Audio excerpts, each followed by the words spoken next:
Welcome, ladies and gentlemen, to part 3 of the Let's Play Europa Universalis IV Third Odyssey.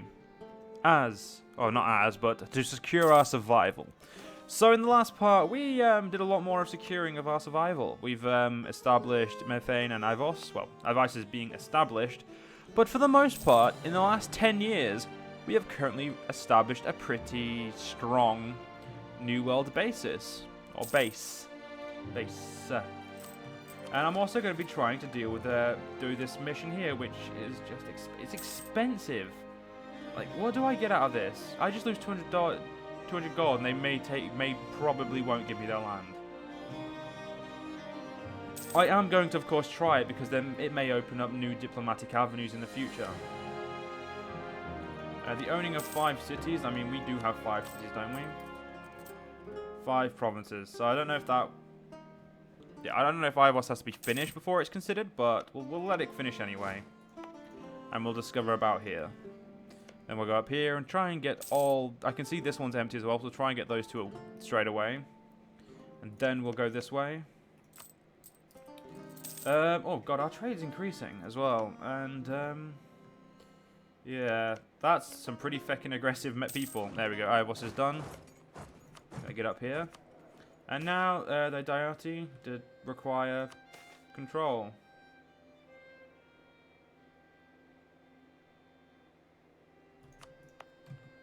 Whoa. The merchant class owned people? I didn't give that to you.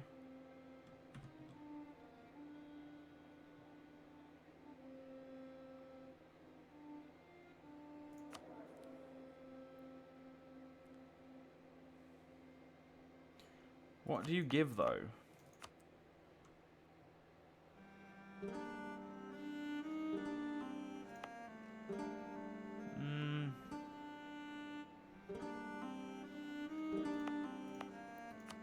Yeah, get out.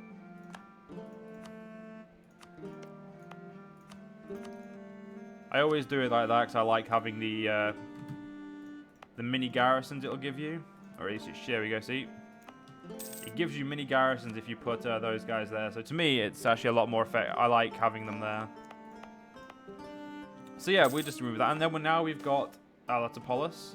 And they still appreciate my Pantheon, apparently. You have moved there, you wanker. Please, for the love of God, do not ruin the provinces, though. Like, I know what you like, game. I know what you like. You're assholes. Yay, we can now build temples everywhere. I won't, but we can.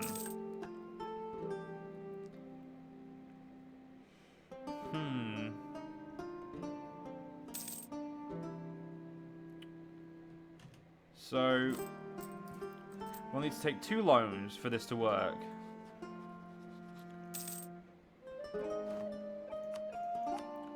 Right. We are going to try to deal with them. It's a rare opportunity to do diplomacy with the native peoples, but now we have a chance to avoid a war. If we could provide the Proeton with a generous gift of gold and weapons, we can convince them to leave their current land and move further south away from our claimed territory. Deal accepted. I gain a core on Elysian. The Proeton have accepted our deal. Their villages, now equipped with crossbows and light iron armor, are packing up and marching south as we speak, while Asian settlers moving to take their place. Oh, okay, I don't think that was a good idea. It doesn't seem to have affected them, but at the same time, I feel like that was probably not a good idea. The Elysian homelands. Now that we've founded our capital, it's time to expand everything around that surround it. The Appalachian Mountains. Now that we have established ourselves in the local areas, our thoughts must extend to further expansion efforts. Our explorers have suggested that we look into carving a pathway through the Alpine Mountains. It would be hard work, and we may need the natives to provide the majority of the manpower. But the hope is that the movement of our armies and merchants through the mountains would be greatly increased. Maybe one day. Homeland settled. Prepare the convoys. I'm not going to lie, that was actually a much safer way, and I don't know if I kind of like it. And we now have control over the bay. We now have control of the entire Elysian Bay, and all shipping passing through to our illustrious capital.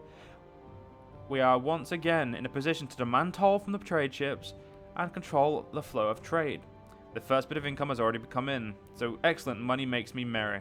So we gain 13 gold, 25 Diplo, capital of Ivos renamed to Diodorflaix. Get Seagate toll until the end of the game. Local trade power increased, local force limit, naval force limit gained 1 base tax, 4 base production, and Cape Hatteras is renamed to Neputo Aventus, and Chesapeake Bay is renamed to the Elysian Bay. So basically these two are now they're not just said to be owned by us, they are like we have like established our own ownership of them in a pretty violent way, but like we look much nicer now. And you are in my way and I kind of want to kill you, but okay, now we need to pay our debts off immediately, because to be fair, the debts aren't going to be too much of a problem, it's just paying them off is nice. So we're going to do that. Did not realise it was maximum of 35 of you. And yet we have some natives being dickheads over here. I think what we're going to do is we're going to basically keep settling in the best province we can. And yeah, see, now we have the event of building the begin the construction of the Battlefield Pass and setting the process on some of the militia, which is something you can do when you're at war, which is kind of, in my opinion, it's a good event, but it's not something I would ever suggest doing if you intend on not losing loads of production efficiency. We can colonize Roanoke, remove the nape from the map, which is this guy. They've probably got quite a few allies though. I think because the game wants me to colonize Roanoke, I'm going to, just because of the fact that it will obviously give me, well, make my life easier. Settler chance and global settler increase. I mean, yeah, we've lost the 250 on our eager settlers now to 50. So it's, we kind of yeah, our colony is going to be much slower now, which means we need the settler speed, spread. We just need all of that to increase, and we can now pay both our debts off. So we were very lucky, and I think we should have now the best income. But we don't have the most money. That's the only difference. We are also currently the weakest in the entirety of the fucking land. Our truce with the Chicapera has ended. So basically, that is the Albanians. They have now declared their new name, and they have sent them. So they've been sent south. So currently we are 1.54 gold in Elysia, Bay of Elysia, which is pretty fucking good, let's be completely honest. I mean, you wouldn't shake your head at that. And if you would, you're a fucking idiot. Statesman has died, that's fine. We're going to get some Roman Fiumta heavy infantry, which is going to make that is when we can start fighting. Because currently our units suck. These units suck, but they're better than the ones that sucked before. Gonna build up my military a bit because, well, we need the extra manpower. It appears that our heir Alexandros is now calm, and he's still as shit as I remember. 103. We're 53, so I don't personally want to get rid of him. Sold anything? Get up there. I mean, we could ally both of them. We had a native uprising because of all my troops moving there, but luckily they were slaughtered. So, what we're going to do is we're probably just going to destroy, just going to completely destroy all these guys when we can. You guys are allied to the guys I pushed south. They're here now. The technology hasn't gone up, so I'm guessing they're still shit. A new settlement. Our efforts to develop Athlopolis go on, but now some of the settlers have rejected our capital city and began establishing a new settlement quite far from the original one. Now people flocked to our second settlement, we were left to split our efforts. More people means more taxes. I mean, can't complain. Yeah, so Roanoke's going to be pretty good. So we've got 8 development, we've got 10. I think for the most part, a lot of these provinces had their. Seems like they've had development increased or something. Harsh life on the ocean. Many join our ranks of our navy, expecting the more exciting life awaiting them with this opportunity to leave their homeland behind, and see sea and land beyond the Elysian borders. Not all of these are prepared for the often harsh and even more often dull, boring life at sea. Stuck with endlessly repetitive tasks, food and company, on longer journeys, many young sailors quickly regret their decision. Dismissed as daydreaming landlubbers by the more seasoned crewmates, they quickly become more trouble than they're worth. Some might even eventually grow used to the reality of their job and become useful, but others do more good returning home. So recruitment propaganda has its downside. Yes, because people don't want to do it and then just fuck off home because they're knobheads. But you know what I mean. It's just fine. Our air is calm, so that's kind of useful. We are expansionistic, and in 12 years we will gain another trait, which will probably be good. Let's be completely honest. I do love the flag of this game as well. I mean, I think it's beautiful. It's probably the best flag. I don't know. I just think the green goes very well with it. It's very weird. Jarl Erik Eriksson, Jarl Egal Carlstein. You know what? Let's make a royal marriage of both of them. I'm doing this for one reason. I just want. Who the fuck have we got? Oh, right. I was guaranteeing the. Okay.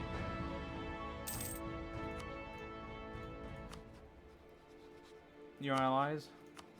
Gonna revoke the guarantee of, and we could use more soldiers game. You are right, we could.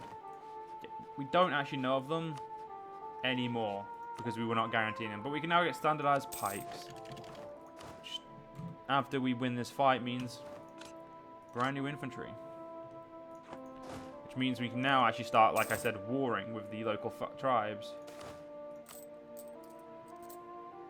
Rich farming in Atropolis. Our farms are being constructed in the vast field of Atropolis and are booming.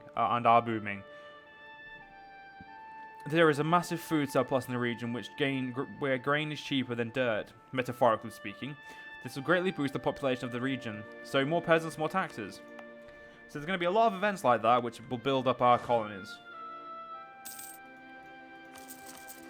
Now we can only have one cav for every 4,000 infantry we have at the moment, and which is a very, very upsetting realization. I'm gonna tell you guys, it actually, your armies don't feel anywhere near as strong as you would want them to be. I mean, you grow to put up with it, but it's like, can you not just be stronger, please? And our cavalry costs 35 gold. Actually, every time we send a new troop there, yep, we're gonna have to fight people. So yeah, it's going to be a bit of a pain, but we will persevere because we are awesome. And of course, as we're awesome, therefore we must persevere in all of that rhetoric. The Atlantic Island. With our new policies to encourage exploration of the world, some of our explorers reported spotting a small island in the Atlantic in their seemingly futile quest eastwards. This has certainly encouraged our explorers to continue exploring even further east, to no avail at this time, so they suggest investigating the possibility of a forward outpost there to increase the range of our vessels. Seems like a lonely place. You can see it's coloured, but the event will explain better. Here we go. The shipwreck survivors. One of our ship's captains came into contact with familiar-looking people on the island in the Atlantic. From the stories he gathered from these people, it would seem that they used to be part of our great expedition, and were stranded after a strong storm. Needless to say, everyone in Elysian knows the stories of our past, and news spread quickly that the lost were found. A glorious day for our people. Prepare a ship. I wish to meet them. So, here they are. Let's create a miner. The glory of Elysia. As soon as your ship lands on the islands, the people of Lanthropolis, the stranded city, the lost city, gather around and greet you with great joy. Most seem somewhat malnourished, but none of them are in too bad a shape. They seem to have done well for themselves and established a small, sustainable economy based on fishing, agriculture, and some goat herding. I'm pretty sure that's meant to say agriculture, but I don't know. When they notice the strange signs and behaviors of our priests, it becomes apparent that they are Christians, and very surprised by our strange new religion. Distrust spreads between our party and the locals, and you wonder what you should do. We could return in later in full glory and convince them of our legitimacy, make them renounce their false god, or might just be better to leave them alone in their heathen ways and deny that they truly are people. Convince them of the power and glory of Elysia and our gods. It'll cost 250 ducats. But trust me, it'll end up being worth it. We now have a vassal. Trust me, this is a very good, useful thing. And they are also now part of us, but we took 4 loans. Smaller loans than I took last time, unfortunately. But, I mean, we can pay it off. It's not actually that bad of, like, a thing. They only cost me 80... Oh, God, okay, this is much worse than I remember. Oh, well. We are going to reduce inflation. That might help a little bit.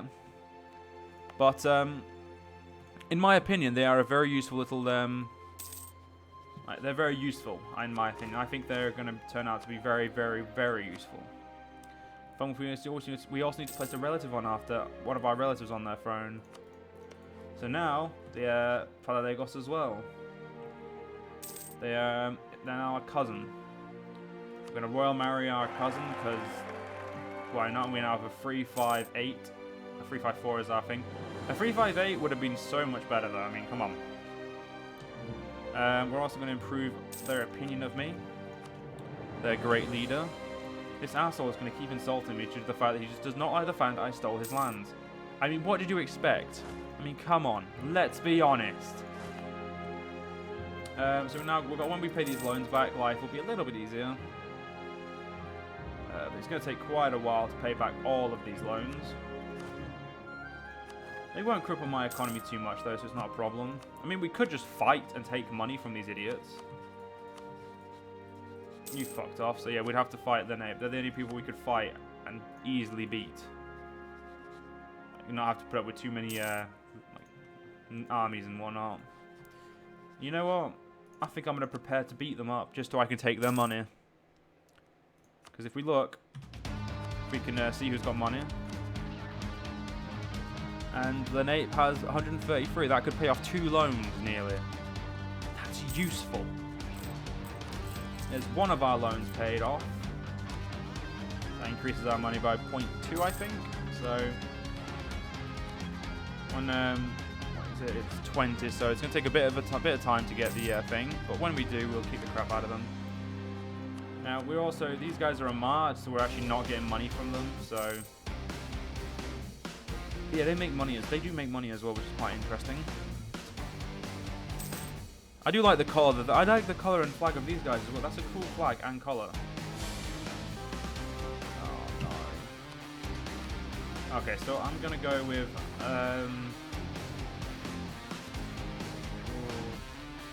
Ares again, because I am now gonna start going to war. So Ares is best for the war. Now.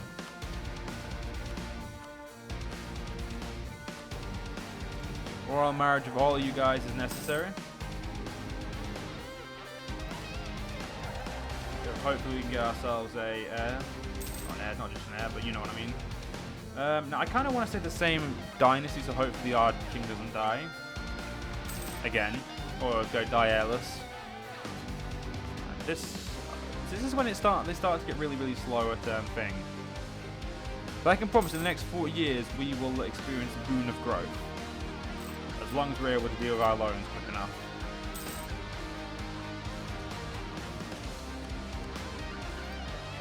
It's also a very adequate way to find people, I will admit, destroying them. I mean, we may even annex the net just because, well, I don't just want their money, I kind of want to kill them as well. I mean, their province is a 332, so it's 8. It's a pretty useful province. Atropolis has been done. Get Rain Oak. We shall also establish this as a state and get a core for it. Now we don't unfortunately get the events for this one that we got for the original 1, 2, 3, 4, 5. So unfortunately, they're going to be a little bit worse. Our outlying colonies. It's not a problem. And now we're only getting 85. No, the Eagle Settler is the same. It's just we were getting 90 of there for some reason. Get from a local chieftain. Research from local achievement or by your great empire arrived in New Constantinople today. He wishes to ally with the great emperor, but fears he has no gift worthy of our stature. He offers you the greatest gifts he can offer you, the hand of his youngest daughter, the most beautiful creature even to by our standards. She looks away shyly, but you caught a glimpse of the sparkling in her eyes. Officially, you already married, but there's nothing to say. The gods don't abide polygamy. After all, Zeus himself would be quite the fan of such notion. I will accept the gracious gift and promise her well-being. Oh, come on, did it have to be Lenape? I'm about to destroy them.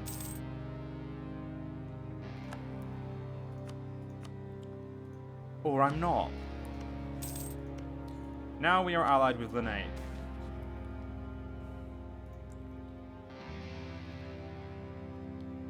Nobility cannot be bought.